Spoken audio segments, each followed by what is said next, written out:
pais que amam, e pais que amam se dedicam, né, aos seus filhos, à sua família. Eu acho que o reverendo foi muito feliz de ter feito esse projeto, de ter trazido aí várias palestras em relação a esse tema, que a igreja precisa ouvir isso. A igreja precisa ouvir o que Deus diz sobre família, sobre educação, sobre criação de filhos.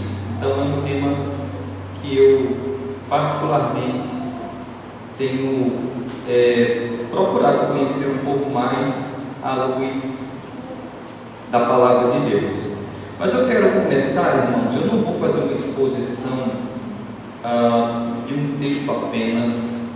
Nós vamos dar uma volta sobre a Escritura, tratando desse tema, educando para a eternidade.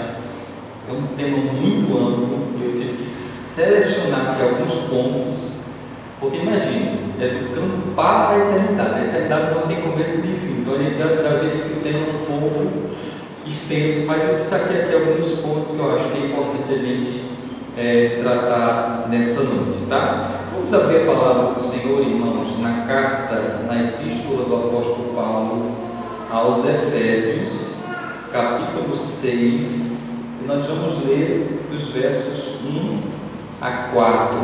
Efésios, capítulo 6, do versículo 1 ao versículo 4. Acompanhe a leitura da palavra do Senhor. Diz assim: Vós, filhos, sede obedientes a vossos pais no Senhor, porque isto é justo. Honra a teu pai e a tua mãe, que é o primeiro mandamento com promessa, para que te vá bem e vivas muito tempo sobre a terra. E vós, pais, não provoqueis a ira a vossos filhos, mas criai-os na doutrina e na admoestação do Senhor. Soberano Deus, nós louvamos o teu nome, Senhor, nessa noite. E agora, ó Deus, nós nos colocamos diante da tua presença e te suplicamos que o Senhor nos conduza no estudo dessa noite, que o Senhor fale no nosso coração, que o Senhor nos dê, ó Pai, direcionamento espiritual, para que nós possamos cuidar, ó Deus, bem dos nossos filhos, da nossa família. Sendo assim, ó Deus, para que o teu nome seja glorificado e a nossa família amadurecida e edificada na tua palavra. É o que eu te peço e te agradeço, no nome de Jesus. Amém. Queridos, deixem-me fazer algumas considerações aqui importantes antes de entrar no tema propriamente dito. Nesse capítulo 6, como os irmãos bem sabem, Paulo está tratando aqui de questões de família, né? A partir do capítulo 5, Paulo já começa a falar sobre família, à luz, claro, da ação do Espírito Santo, tá? Verso 18, ele diz que nós devemos ser cheios do Espírito Santo, e aí ele nos remete às nossas responsabilidades. E aqui no capítulo 6, Paulo diz assim, versículo 4: E vós, pais, eu quero que você entenda aqui que quando Paulo usa essa expressão, vós, pais, ele está se dirigindo aos homens, não a pais no sentido geral, que inclui a mulher e o marido, mas pais homens, que é uma direção para que o homem assuma a responsabilidade da educação e da correção dos seus filhos, porque nós às vezes temos a tendência de transferir essa responsabilidade para as mulheres, e nós não nos metemos muito nisso. Mas quando Paulo diz pais, ele está dizendo aqui homens, varões, vocês que são os pais, os cabeças de suas famílias, se responsabilizem para com a educação dos filhos de vocês. Tendo dito isso, irmãos, eu entendo que a responsabilidade principal da educação dos filhos é da família. Agora eu vou ampliar a família no sentido genérico. Por que eu digo isso? porque às vezes nós temos a tendência também de transferir essa responsabilidade para o Estado. Nós achamos que colocamos a nossa criança, o nosso filho numa escola, ali nós já estamos fazendo toda a nossa responsabilidade. Mas a educação primária é dos pais, tá? Uma outra consideração aqui, irmãos, também nós não podemos transferir a educação espiritual dos nossos filhos para a escola bíblica dominical. Às vezes também nós pensamos que porque trazemos os nossos filhos para a EBD, onde eles vão ouvir mais ou menos 1h30 de estudo, já estamos fazendo o suficiente. Também não. Os pais devem entender que a escola dominical deve funcionar como um apoio ou como um reforço ao que os pais já fazem em suas casas. Então a escola dominical e os professores vão funcionar como uma extensão daquilo que os pais já fazem em casa. Então você instrui seus filhos em casa, você ensina a Bíblia, e aqui na escola dominical ele vai ter também um reforço a mais. Porque imagine só, se seu filho é exposto às coisas de Deus apenas na EBD, e depois passa uma semana toda numa escola que muitas vezes não ensina nada sobre Deus, e você acha que 2 horas de EBD vai resolver o problema? Não vai, tá? Então você tem que entender isso. A EBD funciona como um reforço. Então você não deve dizer assim: a responsabilidade da educação espiritual dos meus filhos, dos professores. Não, é sua, tá? Então, tendo dito isso, o tempo que me foi dado é educação para a eternidade. Então aqui a gente já percebe que é uma educação que transcende a nossa realidade neste mundo, tá? Isso significa, preste atenção, que o homem é um ser que transcende essa realidade aqui. Nós não somos seres que quando morremos tudo acaba. Não, nós temos uma alma ou um espírito que há de prestar contas a Deus. Então o ser humano é um ser que transcende esta realidade. Por isso a educação ela deve ser vista de uma forma muito mais ampla e muito mais profunda. E é aqui onde nós entramos com a questão de educando para a eternidade. Mas antes eu gostaria de trazer aqui algumas definições da palavra educar ou educação. Essa palavra educação, por exemplo, educar, provém do latim educare, que é uma palavra aparentada com docere, que significa conduzir, levar, e também educere, que significa tirar de, retirar, criar. Então educar tem o sentido de criar, alimentar, ter cuidado com, instruir. E é bem provável que essa palavra lá em latim ela seja uma tradução do grego, que é paideo, que significa instruir, educar, formar, ensinar, formar a inteligência, o coração e o espírito de alguém. Então isso é o que significa educar, tá? No hebraico nós temos uma palavrinha que denota também a ideia de educar, é a palavra hanar. Essa palavra ela significa dedicar ou consagrar. Ela aparece apenas 4 vezes no Antigo Testamento, e em 3 ocasiões ela se refere à consagração de um animal ou de um templo. E a última ocorrência é da consagração de uma criança. Então é como se você entregasse essa criança, consagrasse essa criança a algo. E no caso da Escritura Sagrada, é uma consagração, claro, de uma criança ao próprio Deus. Então esses termos vão nos ajudar, irmãos, a acompanhar, por assim dizer, o que nós vamos compreender como educar ou criar filhos, tá? E nós podemos falar em educação de 2 sentidos, tá? Educação no sentido informal, que é aquela educação que nós fazemos no dia a dia, né? É aquilo que foi dito aqui em Deuteronômio, né? Se você está com a sua criança, ensine a palavra de Deus quando você se levanta, quando você se deita. E eu tenho a tendência de acreditar, irmãos, que os melhores momentos para se ensinar a palavra de Deus é em educação informal. Eu não sei se já aconteceu com vocês, mas às vezes a criança, numa situação do dia a dia, ela faz uma pergunta. Aí é aquele momento que você tem para ensinar a palavra de Deus a essa criança. Mas também tem a educação formal, que é em sala de aula, na escola dominical ou numa escola cristã. Mas eu vou estar mesclando essas duas educações aqui, tá certo? Educação formal e educação informal. Então eu vou tentar mesclar essas duas áreas aqui para a gente caminhar no tema da educação, educando para a eternidade. Então a primeira coisa que eu gostaria de tratar é o fundamento da educação que visa a eternidade.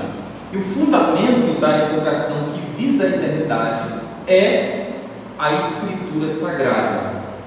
O fundamento da educação que visa a eternidade é a Escritura Sagrada e não o moralismo terapêutico. Portanto, criar e educar filhos, irmãos, não é algo fácil. Para você ter uma ideia, nós temos uma imensidão de material que trata da criação de filhos. Alguém que fez o trabalho de pesquisar em 2006 nos Estados Unidos destacou que já foram publicados cerca de 75 mil livros sobre criação de filhos. Imagine aí, 75 mil livros, isso em 2006. Nós estamos em 2025. Imagine você, um pai que quer ler sobre o assunto, aí você se depara com 75 mil livros que vai tratar do assunto da criação de filhos. O problema é que, dentro dessa imensidão de material que nós temos, algumas pessoas vão considerar, presta atenção, a Bíblia como sendo algo inadequado para a criação de filhos. Vão achar que a Bíblia ela é ultrapassada, ela é antiquada e precisamos nos voltar para os, coloca entre aspas aí, os especialistas do assunto, tá? Os especialistas é quem vão ensinar os pais a criar filhos. Então você deixa a Bíblia de lado e vamos ouvir o que os terapeutas aí vão dizer, tá? E nesse sentido, irmãos, eu penso que quando fazemos isso, nós estamos deixando de lado o principal recurso que nós temos para educar os nossos filhos, que é a Sagrada Escritura. Nós estamos deixando de lado um tesouro de conhecimento profundo, testado pelo tempo, inspirado, de lado e abraçando aí os modismos do que é secular, tá? Um autor, por exemplo, coloca essa questão aqui da seguinte forma: ele diz, muitos não consideram que a Bíblia seja suficiente para equipar os pais. A maioria dos livros cristãos sobre criação de filhos toma por base o mundo terapêutico e em seguida tempera tudo com alguns versículos bíblicos. Veja bem, toma por base o mundo terapêutico dos especialistas. Até a Revolução Industrial, os irmãos que sabem de história, quem era responsável pela educação dos filhos? Os pais, especialmente as mães que ficavam em casa, e os pais saíam para trabalhar, e às vezes até trabalhavam dentro da propriedade da família. As mães faziam isso, e elas faziam bem. Só que com o advento da Revolução Industrial e a corrida agora para alcançar recursos, algumas mulheres também estão saindo de casa, começam a sair de casa. E aí entra a ideia dos especialistas. Olha só, você mamãe, você papai, não tem condições de educar os seus filhos, então vai entrar o papel dos especialistas. Aí os pais cedem essa responsabilidade para os especialistas, sendo que Deus deu aos pais a responsabilidade de educar os filhos. E mais, existem estudos que mostram que as mães são sim preparadas e capacitadas para ensinar seus filhos. Eu pergunto para você, quem conhece mais o seu filho? Você ou o professor da escola dele?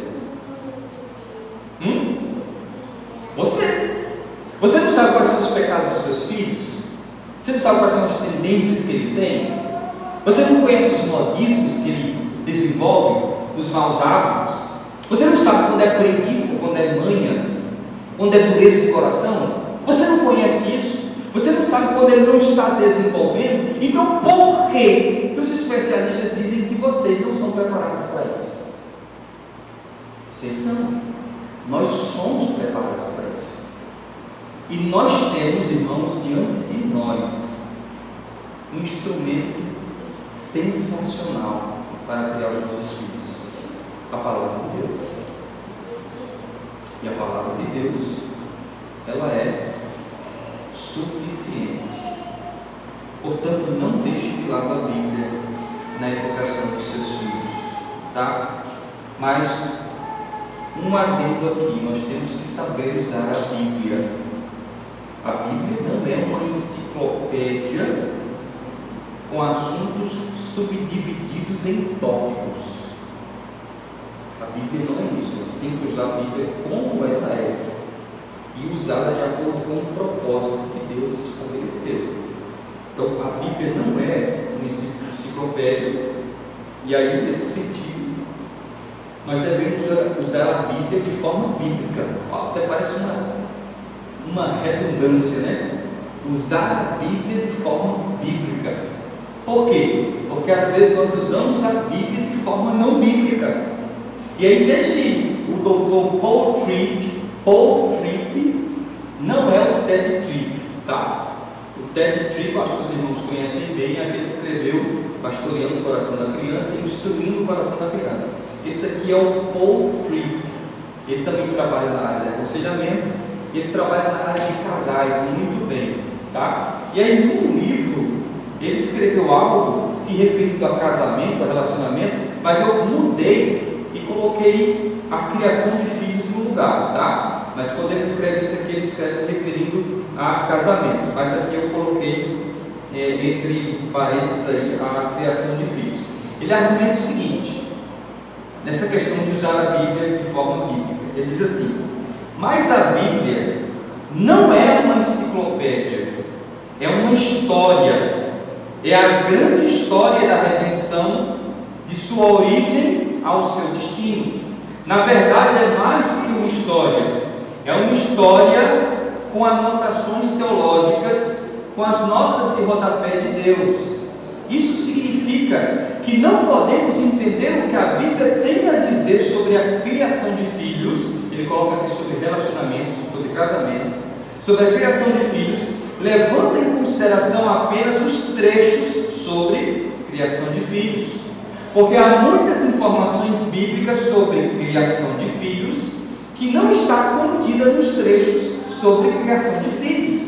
Então, quando a gente fala família, Efésios 5, família, Gênesis 3, Gênesis 1, Gênesis 2, então a gente já vai nos textos que falam diretamente. Mas olha só, toda a Bíblia, ela fala sobre esses assuntos.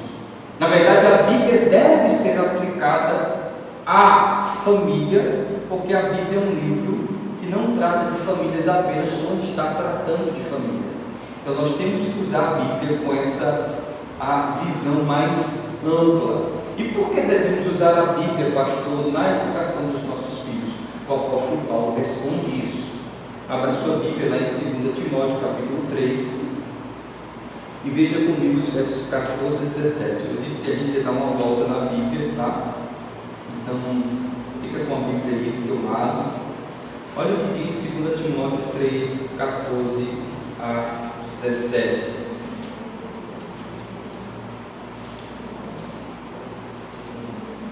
Tu, porém, permanece naquilo que aprendeste e de que foste inteirado, a que tu permaneces, é um imperativo do apóstolo Paulo. Quando Paulo diz assim, Timóteo, permaneça, Paulo não está dando uma sugestão, está dando uma ordem. E os imperativos que Paulo dá, irmãos, eles têm a mesma autoridade dos mandamentos divinos. Não matarás, por exemplo. Tem a mesma autoridade. Então Paulo diz a Timóteo, permanece naquilo que aprendeste e de que foste inteirado, sabendo de quem o aprendeste, e que desde a infância sabe as sagradas letras. Alguns comentaristas dizem que literalmente Timóteo aprendeu hebraico usando o texto sagrado. Aprendeu a falar hebraico usando o texto sagrado. E ele continua, que podem tornar-te sábio para a salvação pela fé em Cristo Jesus. Toda a Escritura é inspirada por Deus, e olha aí a utilidade dela, útil para o que, irmãos? Ensino, para a repreensão, para a correção, para a educação na justiça, e olha a finalidade, a fim de que o homem de Deus seja perfeito e perfeitamente habilitado para toda boa obra. Eu quero me deter apenas nessa expressãozinha útil. Essa palavra útil, ela vai aparecer cerca de 4 vezes no Novo Testamento, tá? Ela aparece, por exemplo, em Tito 3:8. Abra sua Bíblia em Tito 3:8. Então, passe um pouquinho para frente e abra sua Bíblia em Tito 3:8. Essa palavra vai ser traduzida lá como proveitosa, tá? Na minha tradução diz assim, Tito 3:8: fiel é esta palavra, e quero que no tocante a estas coisas faças afirmação confiadamente, para que os que têm crido em Deus sejam solícitos na prática de boas obras. Estas coisas são excelentes e proveitosas aos homens. Uma outra ocorrência está na primeira carta de Paulo a Timóteo, capítulo 4, verso 8 também. Olha o que Paulo diz: pois o exercício físico para pouco é proveitoso, mas a piedade para tudo é proveitosa. 1 Timóteo 4, 8. Porque tem a promessa da vida que agora é e da que há de ser. Então notem, 4 ocorrências dessa palavra, útil ou proveitosa. Paulo deixa claro aqui, irmãos, que a Bíblia é extremamente proveitosa, útil. Agora você pergunta, útil para o quê? Aí Paulo responde, para o ensino, para a didascalia, que é, a Escritura é uma fonte de doutrina, uma fonte de ensino e uma fonte profunda. Um dos erros dos pais na educação dos filhos é assim: eu não vou ensinar doutrina ao meu filho. Você precisa ensinar doutrina ao seu filho. O seu filho precisa saber que Deus é uma trindade, precisa conhecer Deus de forma profunda. Paulo diz que a Escritura ela é útil para o ensino, e essa palavra vai aparecer 15 vezes nas cartas pastorais. No restante do Novo Testamento ocorre apenas 6 vezes. Então nota como Paulo dá o maior valor à questão da doutrina. Então ela é útil para o ensino, útil para a repreensão, repreender o falso ensino ou a conduta errada, um comportamento errado. A Bíblia é útil para fazer isso. E alguém já disse que é preciso fazer advertências baseadas na palavra. Os erros em doutrina e em conduta devem ser refutados no espírito de amor. Os perigos devem ser realçados. Os falsos mestres devem ser expostos, como Paulo vai deixar claro aí, 1 Timóteo 5:20, Tito 1:9, versículo 13, capítulo 2, versículo 15. Paulo está dizendo: use a palavra para repreender. É usar a palavra, irmão, para repreender, não para bater na cabeça do seu filho. Se você já fez isso, não faça.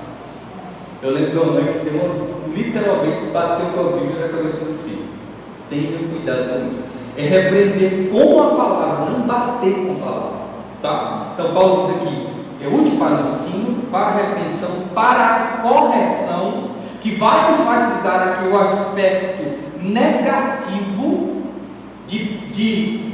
do aspecto positivo, ou seja, o pecador ele deve ser não só advertido a abandonar a vereda errada, mas deve também ser guiado na vereda certa ou reta. Filho, este não é o caminho certo é este aqui. É isso que Paulo está dizendo aqui para Timóteo. E o que Paulo está dizendo, toda a escritura sagrada é útil para esse tipo de correção. Tá?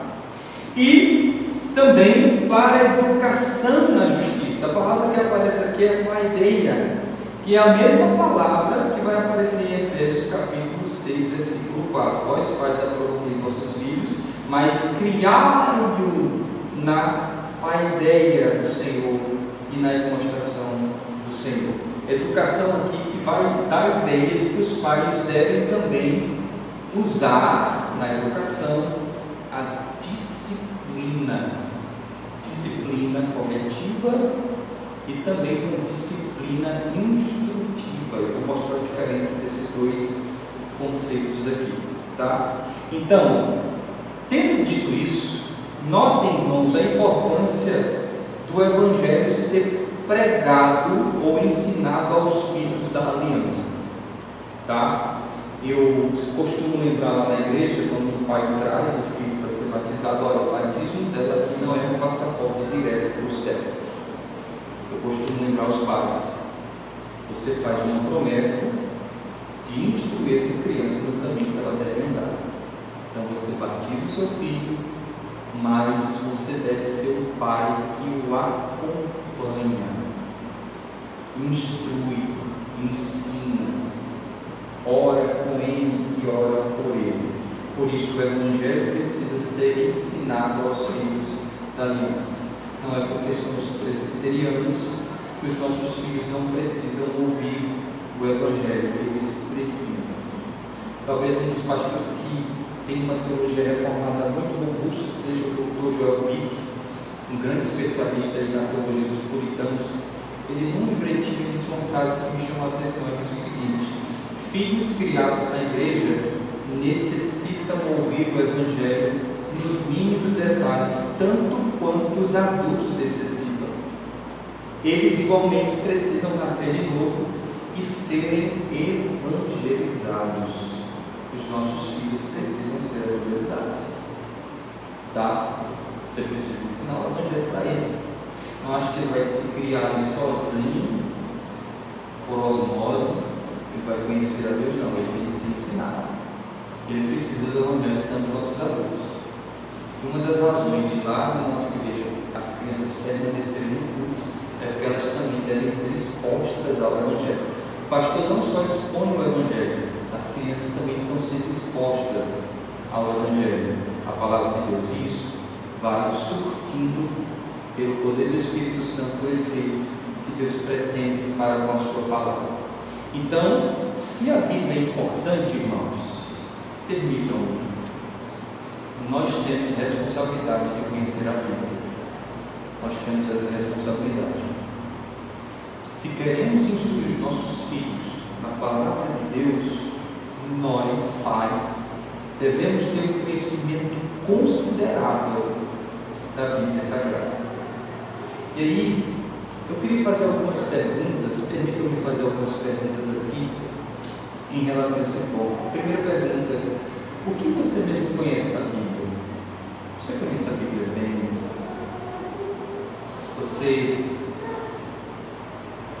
Eu não quero expor ninguém, mas você já leu a Bíblia toda? De Gênesis, Apocalipse? Você sabe diferenciar os gêneros literários da Bíblia? Você sabe ensinar uma parábola, por exemplo, ao seu filho? Você sabe e conhece os salmos, que são palavras de homens dirigidas a Deus, mas também são palavras de Deus dirigidas aos homens? Você conhece a Bíblia assim? Então, veja a responsabilidade que nós temos, irmãos. Como é que eu posso ensinar meu filho a Bíblia se eu não a conheço? Então, isso significa que você e eu devemos conhecer bem a Escritura. Quanto da Escritura você menciona ao longo de uma conversa normal com os seus filhos? Quanto da Escritura você menciona? Você está conversando com seu filho? De repente ele fez alguma coisa errada, e dizer, olha filho, não faça isso, porque a Bíblia diz isso. Quantas vezes você faz isso? Não, porque não pode, porque a Bíblia diz. Quantos versículos você já mencionou em conversas com seu filho? Quanto você conhece sobre ensinar e relacionar a Bíblia à vida diária deles? Em outras palavras, você sabe aplicar a Bíblia ao dia a dia do seu filho? Aplicar. Eu acho que um dos grandes problemas da igreja é não saber aplicar a Bíblia ao dia a dia do povo, ao dia a dia dos filhos e etc. Com que eficiência você usa as Escrituras para reprová-los ou convencê-los quanto ao pecado deles? Com que regularidade você usa a Bíblia quando corrige seus filhos? Como você usa as Escrituras para treinar seus filhos na justiça, a fim de ajudá-los a agir melhor? Quanto? O problema, irmãos, é que muitas vezes confiamos mais naquilo que os especialistas dizem e não no que a Bíblia diz. É por isso que usamos tão pouco a Bíblia na educação dos nossos filhos. Mas não devemos nos esquecer que essas coisas, esses modismos, eles vêm e vão. Mas a Escritura, diz Jesus, permanece para sempre. Jesus deixa isso bem claro: céu e terra passarão, mas as minhas palavras não passarão. Os modismos passam. Deixa eu apenas mencionar aqui a nível de ilustração. No início do advento de estudos voltados para a alma humana, para a psique humana, dentro do aspecto da psicologia, era quase comum a ideia de que disciplinar o filho era algo bom, que trazia algum tipo de benefício. Aí, com o passar do tempo, os especialistas acham que disciplinar o filho vai trazer algum tipo de transtorno para a criança, tá? Aí, você vê, antes podia, agora não pode, tá? Então, como resolver esse dilema? Como é que a gente resolve esse dilema? A gente se volta para a Bíblia. O que a Escritura diz? A Escritura diz que nós devemos fazer isso, tá? Então, se há divergência entre o pensamento dos especialistas e a Bíblia Sagrada, por que eu devo ficar com a Escritura? Por que, pastor? Já vimos aqui. É um livro inspirado por Deus, não contém erro. Os especialistas eram. Deus jamais. Se tem uma coisa que Deus não pode fazer, é errado. Então, quando se trata de seres humanos, Deus sabe exatamente, irmãos, o que nós precisamos. Portanto, nós precisamos ficar com a Escritura. Um autor chamado Howard Elliott escreveu o seguinte, num livrinho, A Suficiência das Escrituras. Ele disse o seguinte: os modismos e as teorias vêm e vão, mas a palavra de Deus permanece para sempre. Deus não nos chama para seguirmos as tendências atuais, mas para sermos verdadeiros, não apegados aos modismos, mas fiéis. Sua palavra promete nos prover todas as coisas que conduzem à vida, que ele menciona em 2 Pedro 1,3. Ou ela, presta atenção nessa última frase, ou ela cumpre o que promete, a palavra ou não cumpre. Ou ela é totalmente suficiente ou é completamente insuficiente. E aí eu lanço essa pergunta para vocês. Está gravando? Se a Bíblia é suficiente, por que precisamos da psicologia? Se a psicologia é suficiente, por que precisamos da Escritura? E eu quero lançar, e depois vocês perguntam ao reverendo Magnésio, como é que a gente lida com isso. Então nós temos que responder. Se a Bíblia é suficiente, eu não preciso. Se eu preciso, ela não é suficiente. Eu não tenho como afirmar outra coisa. Então nós temos que ter cuidado com isso, tá? E aí, caso usemos a Escritura, relembrando aqui, de forma correta, nós vamos colher os frutos do nosso esforço. Vamos colher os frutos do nosso esforço. Se você usa a Bíblia de forma correta, na dependência de Deus, irmãos, Deus trabalha na nossa família. Deus trabalha. E o apelo que eu faço a você nesta noite, proporcione um ambiente onde a Escritura é ouvida, é lida, é explicada, é falada, é cantada. Proporcione isso na sua casa. Deixe que seus filhos vejam você lendo a Escritura. Deixe que eles vejam que você ama a Bíblia. Deixe que eles percebam que você fala usando textos da Bíblia Sagrada. Isso vai influenciar de forma positiva e poderosa a vida do seu filho. O reverendo Ernest Maia, num livro de Introdução à Educação Cristã, escreveu algo que me chamou a atenção. Ele disse assim, entre aspas, podemos notar que aqueles que, ainda que por um pouco de tempo da sua história, procuram moldar a sua prática pela palavra de Deus, colhem frutos das promessas divinas guardados para aqueles que obedecem ao Senhor. Que coisa linda! Mesmo que você faça isso um pouco, Deus dá de dar, irmãos, frutos, porque Ele prometeu. E se Ele prometeu, irmãos, Ele é fiel para cumprir as suas promessas.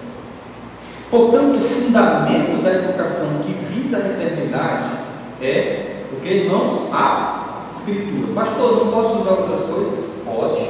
Nós temos a tradição, nós temos livros bons que foram escritos, mas a principal ferramenta onde a sua família deve estar alicerçada é a palavra de Deus.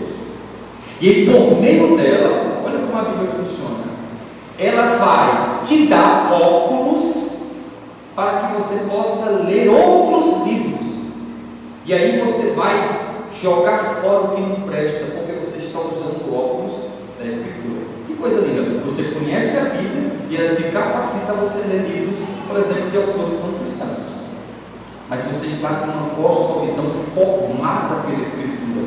E se você está com uma cosmovisão formada pela Escritura, você vê de forma correta, por exemplo, a realidade na qual a gente está inserido. Agora, se você não olha para o mundo a partir da mente da Escritura, você pode engolir muita coisa que não é saudável para a sua alma e para a sua família. Tendo falado um pouco sobre a educação, sobre o fundamento que é a palavra de Deus, eu quero tratar aqui da educação que visa a eternidade. Ela também faz uso aqui da disciplina, tá? Eu não vou entrar em muitos detalhes aqui sobre esse tema, irmãos. Existem muitos livros que falam desse assunto. Pastoreando o coração da criança, instruindo o coração da criança, criando filhos para a eternidade, de Douglas Wilson, família pactual. Tem muitos livros que vão tratar desse tema de forma mais profunda.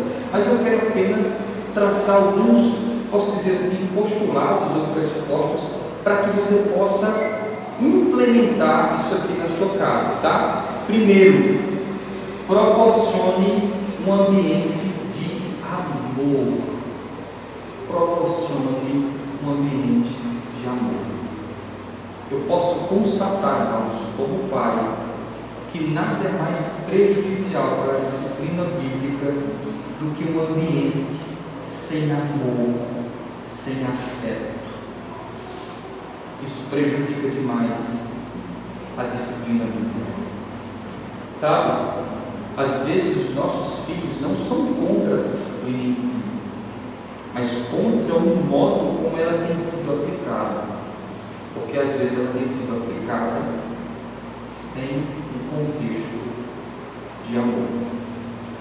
E a criança percebe quando a disciplina é aplicada com amor ou quando ela é aplicada com uma ira desmedida. Ela percebe isso. E aí Douglas Williams diz o seguinte: visto que a Bíblia define a disciplina como um ato de amor, ela só irá funcionar adequadamente em um amplo contexto de amor. Ela nunca deve ser motivada por uma ira impiedosa. A disciplina. Aqui estamos falando de disciplina corretiva. Veja como é que nós devemos disciplinar nossos filhos. Abra sua Bíblia lá em Gálatas capítulo 6, versículo 1. Gálatas 6, 1.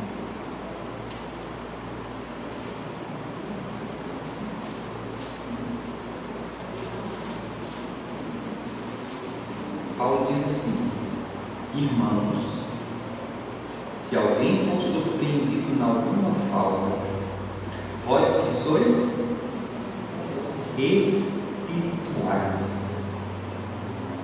corrigindo com espírito de brandura.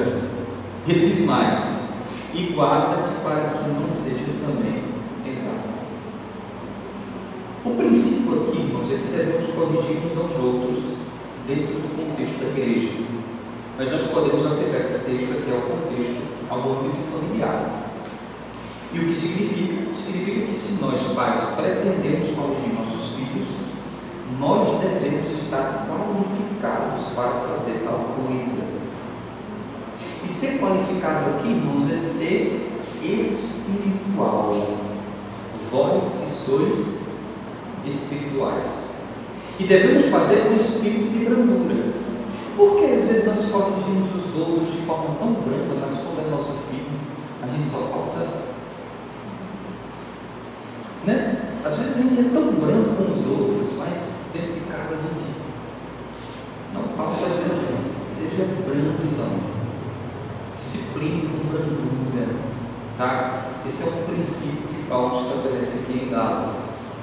Uma outra coisa, além de um ambiente de amor, irmãos, para usar a disciplina, eu quero fazer uma advertência aqui: cuidado com os excessos. Lutero dizia que o diabo está nos extremos, né? E aqui nós temos que ter cuidado com os excessos. Quais são os excessos? Por exemplo, alguns pais erram por falta de disciplina. Alguns pais não disciplinam, tá? Eles não estabelecem limites claros. Eles não dizem o que pode ou o que não pode ser feito. E sabe o que é que faz na criança isso? Isso aborrece os filhos. Isso, de certa forma, traz ira aos coração dos filhos. E aí muitos pais ameaçam com correção: se você fizer isso, você vai ser corrigido. O menino faz. Aí o que acontece? O pai não corrige. Aí depois que acumula, o menino faz uma coisa que não é nem moralmente errada. O que o pai faz? Descarrega tudo que ele vem juntando há 2 semanas. Aí a questão ainda é desproporcional ao que a criança fez, tá? Então nós devemos, irmãos, ter cuidado para saber aplicar a disciplina no momento certo. Nós não devemos deixar as coisas correrem à solta. Por exemplo, abra sua Bíblia lá em Eclesiastes 8:9, e o sábio que está falando para, eu digo assim, pessoas, né, ou pais, ou líderes, ou autoridades que protegam demais a correção. E se protege demais a correção, isso não surte nenhum efeito. Quem achou aí pode ler Eclesiastes 8:11 em voz alta. Visto como se não escuta logo a sentença sobre a mal, coração dos filhos dos homens está inteiramente disposto a praticar o mal. Interessante, né?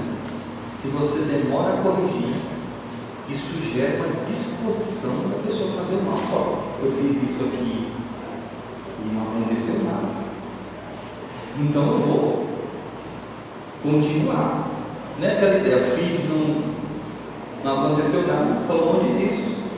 Ele diz que quando os crimes não são castigados, aqui na versão NVI, não são castigados logo, o coração do homem se enche de planos para fazer o mal. Então, cuidado com a falta de disciplina. Mas aí tem outro extremo, o excesso de disciplina. Aí também já é outro problema. O mundo em que os nossos filhos estão inseridos, irmãos, é um mundo absolutamente permissivo. As crianças podem fazer tudo o que elas desejam e o que elas querem. Eles querem dizer assim: abaixa a autoridade dos pais, certo? Esse é o mundo que a gente vive.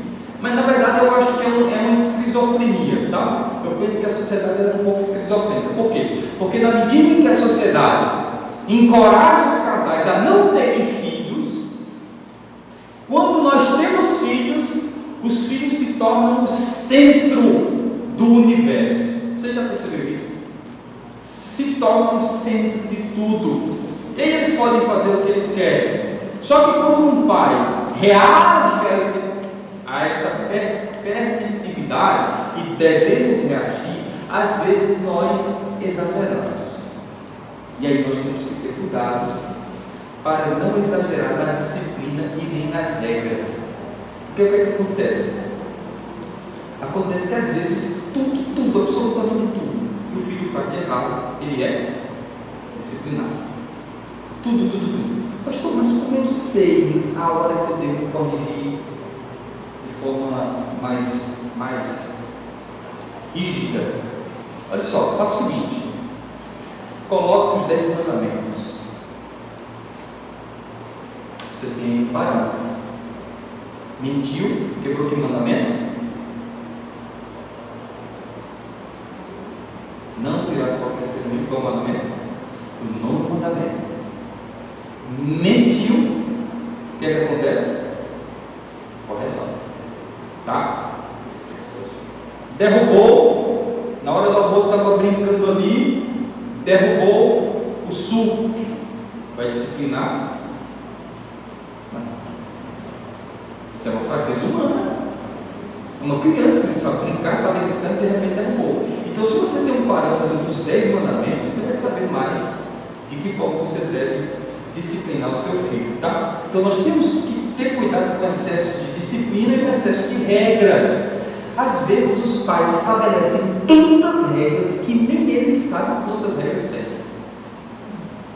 Fica difícil da criança guardar. Não toque nisso, não pegue naquilo, não olhe para isso, feche a boca, não bota o dedo na nariz. Você vai dar conta de administrar isso? Não. Ora, Deus nos deu quantos mandamentos, irmãos? 1000? Nos deu 10. Às vezes aqui a gente quer botar 300 mandamentos dentro da nossa casa. Estabeleça princípios. Olha, aqui em casa é proibido. Eu digo aos meus filhos: proibido. Desobediência, desrespeito e mentira. Pronto. 3 princípios que abrangem muita coisa. Muita coisa. E aí são coisas fáceis que eles memorizam. Por que você está sendo disciplinado? Porque eu desobedeci. Por que você está sendo disciplinado? Porque eu desrespeitei o papai. Por que você está sendo disciplinado? Porque eu menti. É tão simples. Então, cuidado com a falta de disciplina e cuidado também com o excesso de disciplinas e de regras. Deus nos deu 10 mandamentos, e aí Jesus chega e diz o seguinte: quais são os 2 maiores mandamentos? Jesus ainda pode ir lá, né? Amarás o Senhor teu Deus de todo o teu coração e o próximo como a ti mesmo. Ponto. Jesus pega 10 mandamentos. Na verdade, eu vou dizer assim: Jesus pega o Antigo Testamento inteiro e diz assim: o principal é ame a Deus e ame o próximo. Gente, isso é fácil de lidar. O problema é que nós às vezes complicamos a vida da nossa família, tá? Então, cuidado com esse excesso de disciplina. E aí, mantenha o equilíbrio entre disciplina corretiva, que é essa que você corrige, e instrução formativa. Já a instrução formativa, irmãos, isso deve acontecer o tempo todo. Quando é que acontece a disciplina corretiva? Quando o filho erra. E aí, não é possível que seu filho erre toda hora. Mas, se ele erra, disciplina corretiva. Agora, quando é que acontece a instrução formativa? Todo o tempo. Em todo o tempo você está instruindo o seu filho, ensinando, apontando o caminho, mostrando o que agrada a Deus. Isso é instrução positiva. Positiva. Por que eu estou dizendo isso, irmãos? Preste atenção. Seus filhos hoje são pequenininhos, né? Então vocês podem corrigir fisicamente. Mas um dia ele vai virar um adolescente. E aí você não vai mais bater. Você não vai mais corrigir fisicamente. Então o que é que vai ficar para eles? O que ele escuta, o que ele ouve da palavra de Deus. Então, se você é um pai e uma mãe que apenas usa a correção, a disciplina corretiva, quando ele crescer, o que é que vai ficar aqui no coração dele? Nada. É por isso que corrija, mas também instrua, encha, inculte, como foi lido aqui no coração, na cabeça dessa criança, a palavra de Deus. Instrua com a palavra de Deus. Lembre-se disso. Seus filhos irão crescer e eles precisam estar cheios da palavra de Deus. E por último, irmãos, o propósito. Já vimos aqui o fundamento da educação que visa a eternidade, que é a Escritura, o modo como devemos fazer isso, que é usando a disciplina, e agora o propósito da educação que visa a eternidade, que é buscar a glória de Deus. Buscar a glória de Deus, tá? Se o propósito da educação é a glória de Deus, então ela é muito mais do que a mera aquisição de conhecimento intelectual ou informações. Educar o filho para a eternidade envolve mais do que tornar nossos filhos inteligentes ou cultos. Educação envolve a pessoa como um todo, não apenas o intelecto. Por que eu digo isso? Porque o meu computador é inteligente. O nosso computador é inteligente. Mas se você buscar apenas a inteligência, o computador é inteligente. Você tem que buscar a piedade. O nosso computador é inteligente, mas não é piedoso. E aí nós temos que ter cuidado de proporcionar uma educação que envolva não apenas o intelecto, mas também o coração. O coração. E talvez esse seja um dos principais pontos esquecidos da educação de nossos filhos. A educação é intelectual, mas seu objetivo principal é, na verdade, moral. Estamos treinando crianças para se tornarem homens e mulheres piedosos.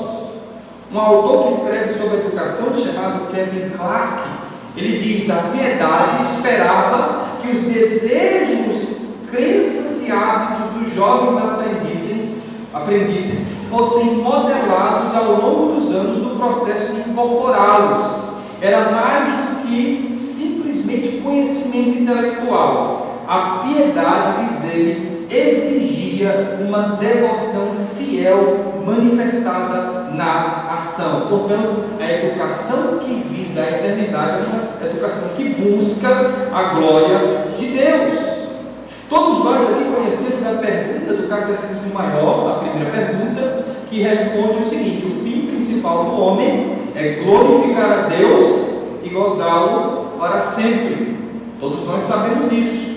Mas aplicamos isso à nossa vida, a vida de educação, por exemplo, tá? Joseph Morecraft III, o pastor também reformado, comentando essa pergunta, ele disse o seguinte: a primeira pergunta e resposta do Catecismo Maior pressupõe que na Bíblia, nós já vimos que a Bíblia é o fundamento da educação que visa a eternidade, que na Bíblia o Criador do universo e da raça humana revelou seu caráter e sua vontade para a humanidade. Agora presta atenção nessa frase final. Apenas o Criador pode determinar o propósito último de qualquer parte de sua criação, inclusive a sua existência.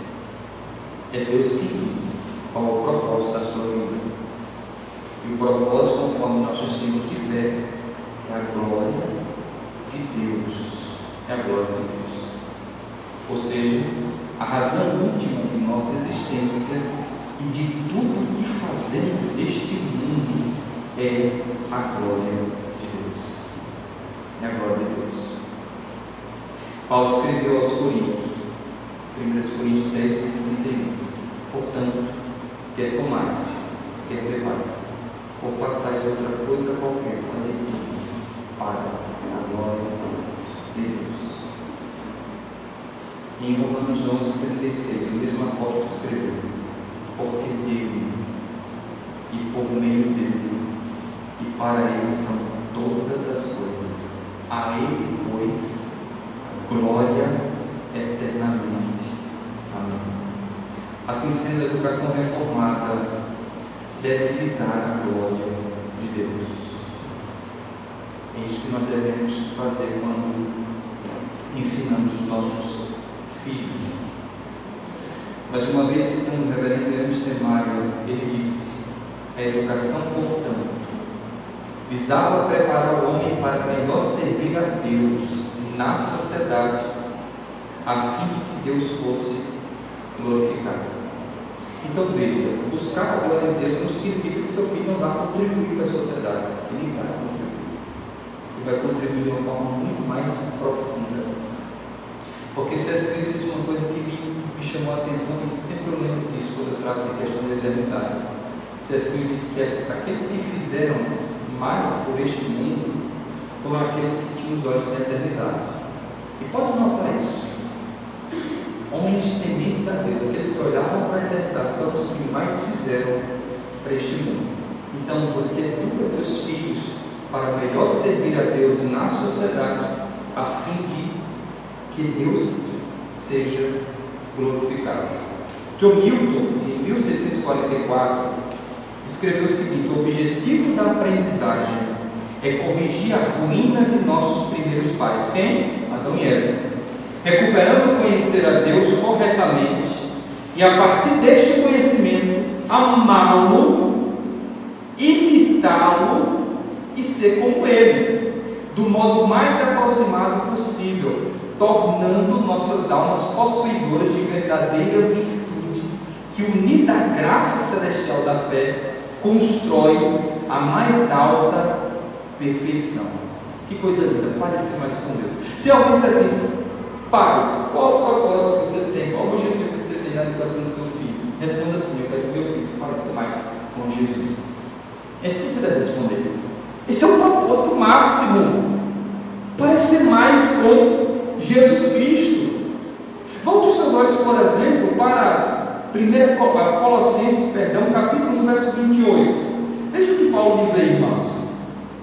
Colossenses 1, 28, e eu estou caminhando para o final, irmãos.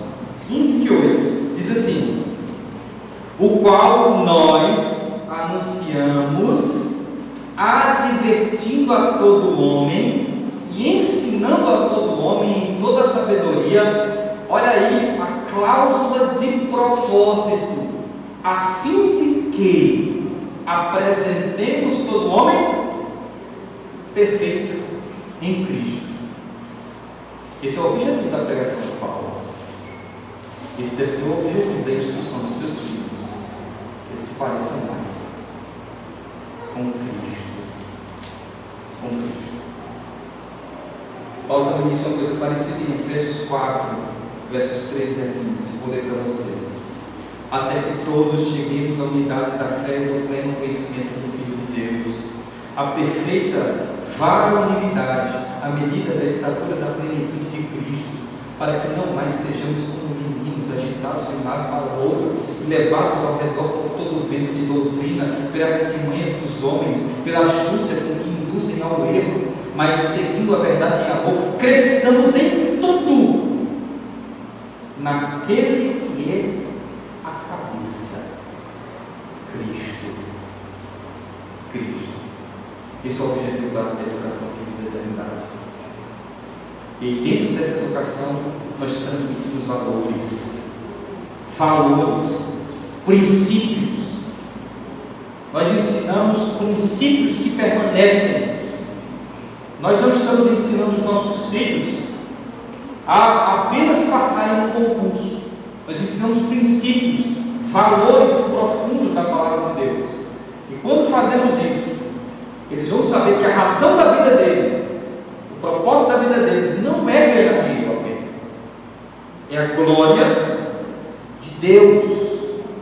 E dentro dessa educação nós devemos trabalhar a interiorização, que é a assimilação e a acomodação de valores transmitidos e decodificados. Os pais passam para os filhos valores que eles levarão para o resto da sua vida.